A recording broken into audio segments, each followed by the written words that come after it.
Halo, welcome back to my channel. Kali ini aku mau nge-review film Netflix yang diperankan Ga Na-jun atau yang lebih dikenal dengan Jun Ji Hyun dan juga aktor Park Byung Eun, berjudul Kingdom Asin of the North. Buat yang udah nonton Kingdom season 1 dan 2 pasti udah nunggu sequelnya yang ini. Di film ini bercerita bagaimana cara Asin bisa ketemu tanaman yang bisa bikin manusia jadi zombie, dan juga perjalanannya untuk balas dendam atas kematian ayahnya ke orang-orang yang dianggap bersalah. Bagaimana kisahnya? Yuk, mari kita mulai aja.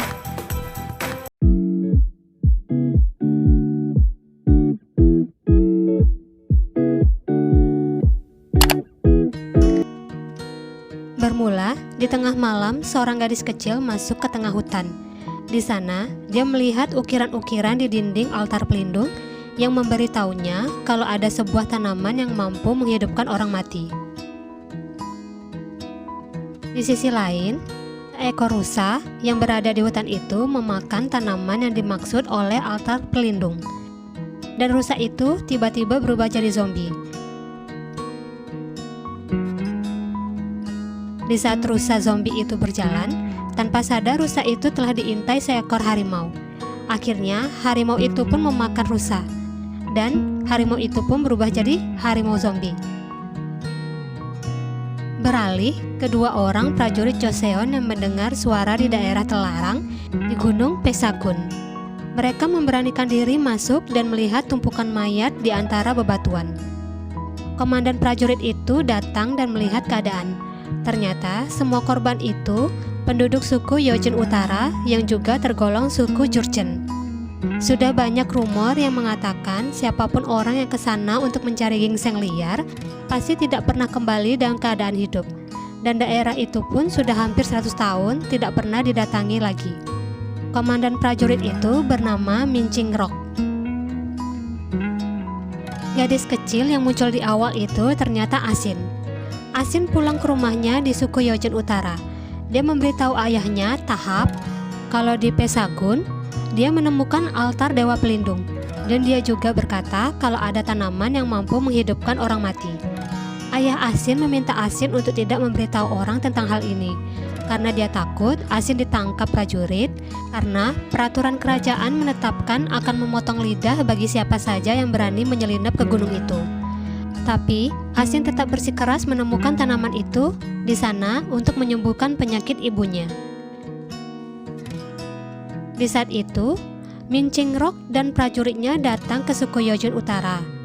Mereka datang untuk mengambil upeti dari suku itu, sekaligus memberitahu ayah Asin kalau 15 orang suku Jurchen yang mencari ginseng liar di Pesagun telah habis dibantai dan dibunuh. Ayah Asin penasaran siapa yang telah membunuh mereka. Min Ching-rok mengatakan kalau harimaulah pelakunya. Dia meminta ayah Asin untuk menyebarkan rumor itu ke suku Jurchen yang berada di seberang sungai Anmok. Semua mayat di Pesagun telah dipindahkan ke kamp militer Joseon. Min Ching-rok melihat kondisi mayat di sana. Prajurit itu pun memberitahunya kalau semua mayat memiliki luka gigitan di tangan dan di kaki.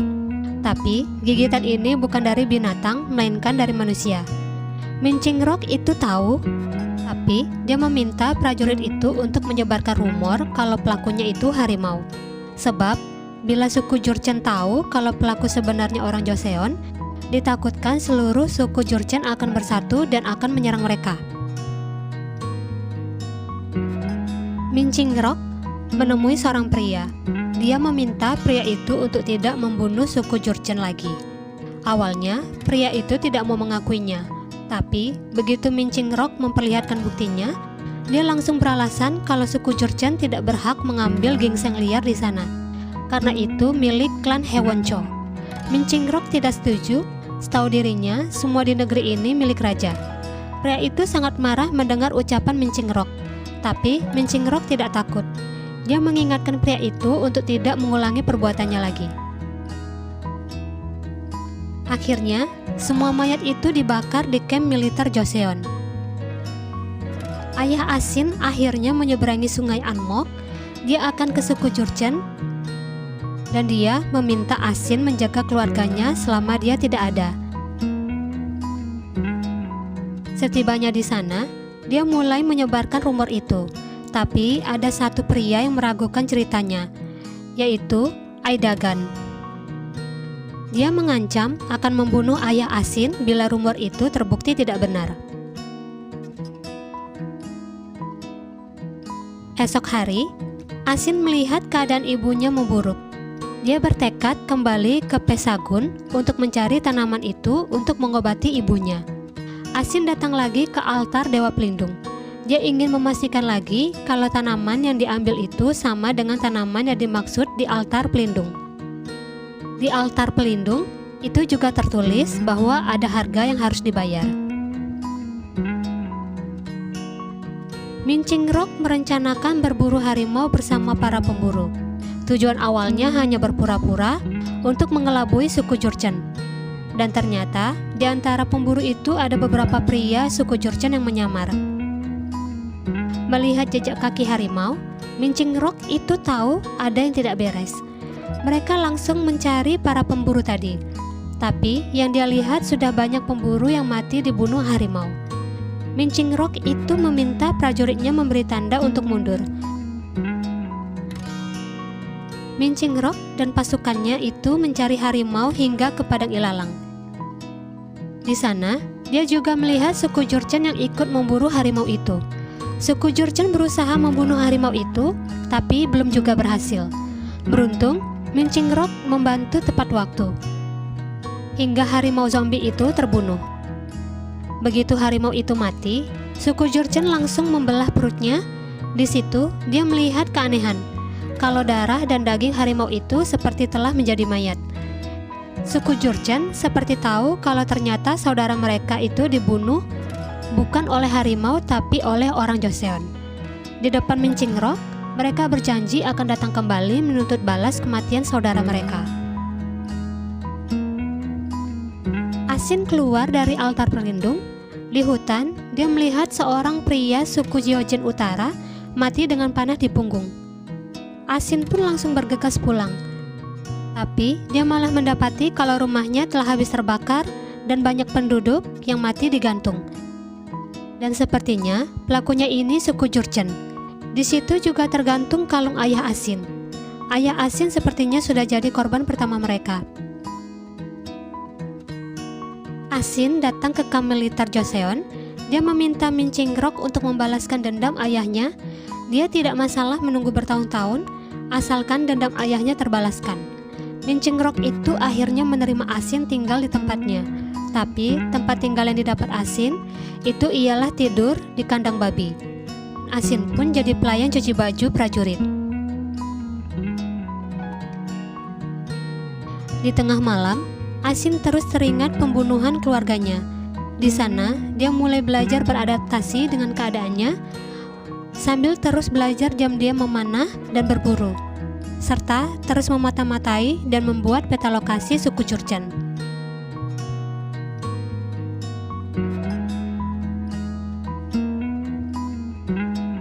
Peta itu pun diserahkan Asin ke Mincing-Rock. Mincing-Rock meminta Asin mengawasi lebih detail lagi kamp militer Jurchen, sementara mereka pergi ke perbatasan di selatan. Asin masuk ke kamp militer Jurchen.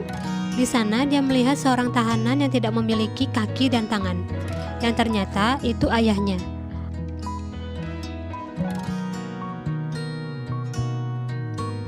Asin menangis. Dia ingin membawa ayahnya pulang, tapi ayahnya malah meminta Asin membunuhnya saja. Dengan berat hati, Asin pun membunuh ayahnya.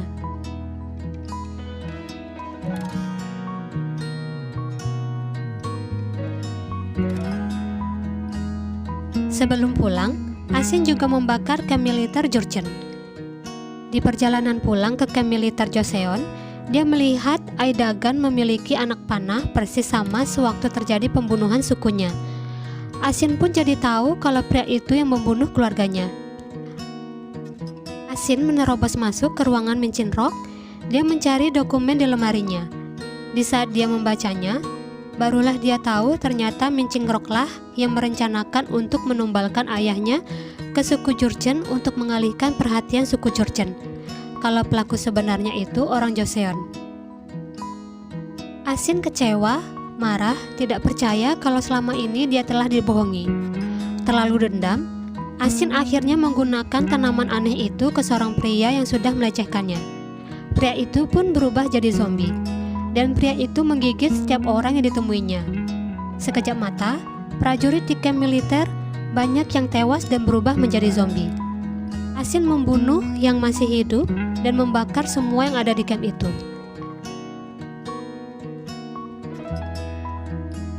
Asin pun kembali ke kampung halamannya. Di gerbang, dia seperti merasakan kembali kehidupan masa kecilnya dulu.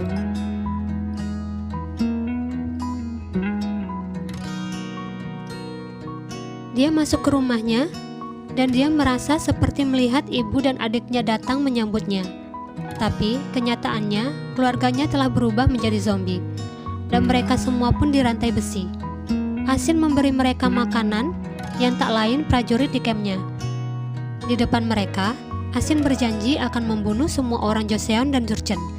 Setelah selesai semuanya, barulah dia akan kembali ke rumah. Asin datang ke perbatasan Joseon, yaitu Uiju. Dia memberikan tanaman aneh itu ke seorang tabib, berkata kalau tanaman ini mampu menghidupkan orang mati. Asin pun memberitahu tabib cara menggunakan tanaman itu. Sepulang dari sana, Asin menghadang Aidagan dan prajuritnya yang telah membunuh ayahnya. Dia membidikkan anak panah tepat ke arah Aidagan. Terima kasih ya udah nonton video aku sampai habis. Kalau kalian suka, jangan lupa di like dan kasih komen ya. Sampai jumpa.